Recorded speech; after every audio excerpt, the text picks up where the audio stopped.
Dalam persidangan kasus pembunuhan berencana terhadap Brigadir Yosua, sosok Kuat Ma'ruf alias Om Kuat menjadi salah satu yang disorot. Meski bertugas sebagai sopir dan bukan pula anggota polisi, tapi ia bisa mengatur atau melarang anak buah Verdi Sambo. Di sisi lain, muncul juga istilah squad yang mengacu kepada kelompok ajudan yang bertugas dengan Verdi Sambo.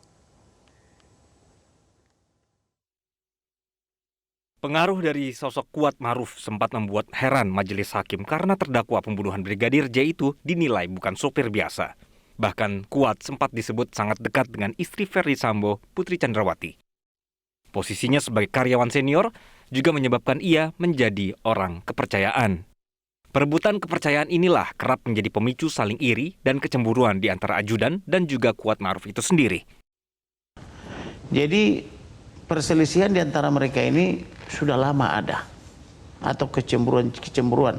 Kalau masih ingat dulu pertama kali mereka membuat framing, parfumnya Joshua sama aromanya dengan parfumnya Putri. Oh, Joshua disebarkan informasi berkat ajudan-ajudan ini dia menembak atau mengancam menembak fotonya Verdi Sambo, macam-macam lah itu. Jadi diduga orang ini dulu ada sekelompok orang yang merupakan ajudan yang cemburu lah ya dengan kedekatan. Dan kalau kita melihat peran masing-masing itu sebelum pembunuhan, pada saat pembunuhan dan pasca pembunuhan itu masing-masing punya peran, sudah dibagi oleh Verdi Sambo. Misalnya peran Putri dan peran Kuat itu menghasut Verdi Sambo. Ini sebelum, melalui telepon dan melalui rapat.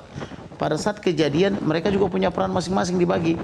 Misalnya peran Brigadir Daden itu sama dengan Romer itu adalah menjaga rumah di luar. Yaitu jangan sampai misalnya ada orang masuk ke dalam jadi ketahuan. Termasuk mencegah adik almarhum. Situasi persaingan pun mulai dirasakan tidak enak oleh Joshua sendiri sehingga dalam persidangan, kekasih Brigadir J, Vera Mareta Simanjuntak, mengungkap sejumlah hal. Termasuk soal pengancaman, serta percakapan terakhir dengan Brigadir J. Vera menceritakan peristiwa yang terjadi pada 7 Juli, atau sehari sebelum Brigadir J dibunuh, dia mendapat telepon dari Brigadir J. Jadi tanggal 7 Juli 2022, mendiang menelepon saya melalui telepon suara via WhatsApp sekitar jam 20 malam. Jadi saya kebetulan dinas alam, terus saya mendapat satu panggilan tak terjawab. Kemudian dia menelepon lagi tapi terputus. Terus tiba-tiba langsung terdaftar 4 panggilan tak terjawab. Padahal tidak ada masuk telepon itu, tapi tiba-tiba terdaftar. Setelah itu dia menelepon lagi jam setengah 9 malam. Saya angkat. Lagi di mana, Dek? Dia bilang gitu. Lagi dinas malam, Bang. Kenapa? Kurang ajar, dia bilang gitu. Karena saya mendengar ada kata-kata kurang ajar, jadi saya banyak teman-teman dinas, saya mencari tempat yang nyaman untuk berbicara. Terus setelah itu saya tanya lagi, kenapa tadi, Bang? Kurang ajar orang ini, dia bilang gitu. Kurang ajar gimana? Saya bilang. Ibu sakit, aku dituduh bikin ibu sakit, dia bilang gitu. Sakit apa? Nggak tahu saya, dia bilang gitu. Terus aku diancam, dia bilang gitu. Diancam kayak mana? Saya bilang. Berani kau naik ke atas, ku bunuh kau, dia bilang gitu. Siapa yang ngancam? Saya bertanya. Squad di sini, dia bilang. Emangnya abang ngapain ibu? Saya bilang. Abang ada pukul ibu? Saya bertanya seperti itu karena tidak masuk akal, yang mulia. Terus, ya enggak lah, Dek, dia bilang gitu. Ya udah, kalau abang nggak salah, abang jangan takut, saya bilang. Namun hingga posisi sudah menjadi terdakwa pun, tarik ulur soal kesaksian para terdakwa dalam persidangan terjadi.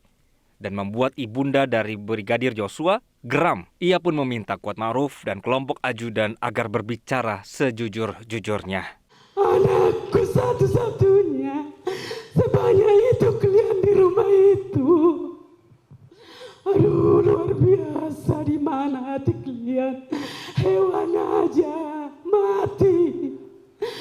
Hewan aja mati, pasti mendapatkan pertolongan.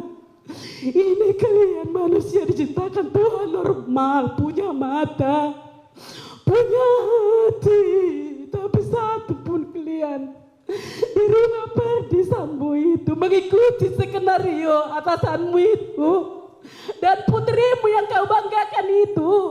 Ada apa kamu dengan si putri itu, Kuat Ma'ruf?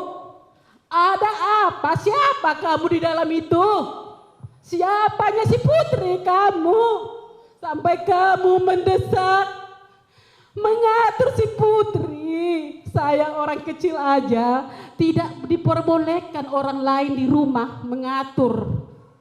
Apalagi kepada istri yang bukan istri kita. Tim Liputan Metro